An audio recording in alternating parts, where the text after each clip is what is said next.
নমস্কার বন্ধুরা, লিপি কিচেনে আপনাদের সবাইকে স্বাগতম। তো আমি আজকে একটি নতুন রেসিপি নিয়ে এসেছি, খিচুড়ি।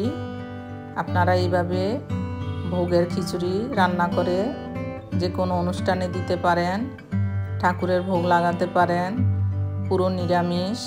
আপনারা আমার পুরো ভিডিওটি দেখতে থাকুন। ভিডিওটি ভালো লাগলে চ্যানেলটি সাবস্ক্রাইব করা অনুরোধ রইল। আমি একদম সহজ পদ্ধতিতে দেখিয়ে দেব কিভাবে খিচুড়ি রান্না করা যায় সবজি দিয়ে। আমি এখানে কিছু সবজি কেটে নিয়েছি, ফুলকপি, কড়াইশুঁটি, কুমড়, সিম আর টমেটো। এক বাটি চাল নিয়ে নিয়েছি এই বাটি পরিমাণ, আর এক বাটি ডাল। এখানে একটা কড়াই বসিয়ে দিয়েছি, কড়াইটার মধ্যে ডালটা দিয়ে দিয়েছি। মুগ ডালটা ভেজে নেব। এইভাবে 5 মিনিট নাড়াচাড়া করলেই ডালটা ভাজা হয়ে যাবে। এই যে আমি ভেজে নিয়েছি, ভাজাটা হয়ে গেছে, নামিয়ে নেব। কড়াইয়ের মধ্যে বসিয়ে দিয়েছি জল পরিমাণ মতো, জলটা গরম হয়ে গেছে। এখন ডালটা দিয়ে দেব। ডালটা দিয়ে একটু নাড়াচাড়া দিয়ে দেব। ডালটা দিয়ে 5 মিনিট ফুটিয়ে নেব।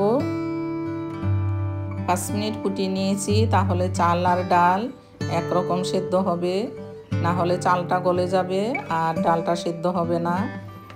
এখন সব সবজিগুলো দিয়ে দিলাম। এবার চালটা দিয়ে দেব।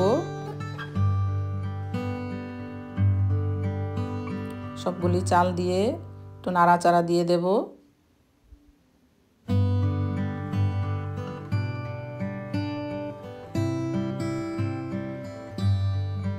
এবার নুন দিয়ে দেব পরিমাণ মতো,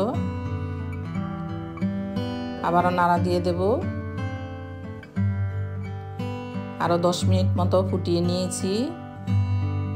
এই যে ডাল চাল পুরো সেদ্ধ হয়ে গেছে সুন্দর মতো।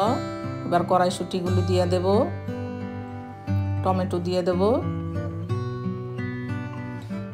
কড়াইশুঁটি টমেটোটা পরে দিলেই ভালো হয়, না হলে আগে দিলে গলে যাবে। হলুদটা জলের মধ্যে গুলে দিতে হবে, জলে গুলে দিয়ে দিয়েছি। এবার মিশিয়ে নেব।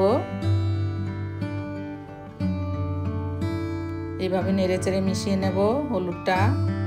আর ফুলকপিগুলো আমি একটু ভেজে নিয়েছি, ফুলকপিগুলো দিয়ে দেব। আবারও নেড়েচেড়ে মিশিয়ে দিলাম। এখানে কাঁচা লঙ্কা, জিরে, আদা বাটা আছে, এটা দিয়ে দিলাম। ঝালটা নিজেদের স্বাদ অনুযায়ী দিয়ে দেবেন। এবার এখানে ফোড়নটা দিয়ে দেব। শুকনো লঙ্কা দিয়ে দিয়েছি, একটা কড়াইয়ের মধ্যে তেল দিয়ে দিয়েছি। শুকনো লঙ্কাটা ভাজা ভাজা হলে এখানে এলাচি, দারচিনি আর 5 ফোড়ন আছে, এটা সোমবারে দিয়ে দেব। তেজপাতা দিয়ে দেব।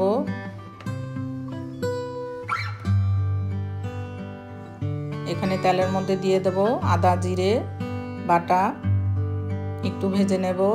আর নারিকেলটা আমি দিয়ে দিয়েছি, ওইটা ভিডিওটা তোলাটা হয়নি।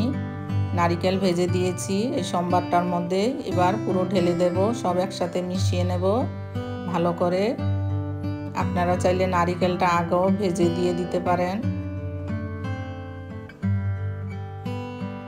এবার ভালো মতো মিশিয়ে নেব।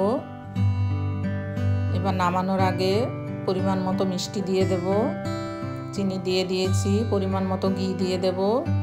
আর আপনারা চাইলে এখানে গরম মশলাও দিতে পারেন 2 চামচ পরিমাণ। আমি গরম মশলাটা দিয়েছি কিন্তু দেখাতে পারিনি। আমার পুরো ভিডিওটি দেখার জন্য ধন্যবাদ। ভিডিওটি ভালো লাগলে চ্যানেলটি সাবস্ক্রাইব করার অনুরোধ রইল। আপনারা যে কোনো ঠাকুরের ভোগে এইভাবে খিচুড়ি রান্না করে দিতে পারেন, খুবই ভালো লাগে।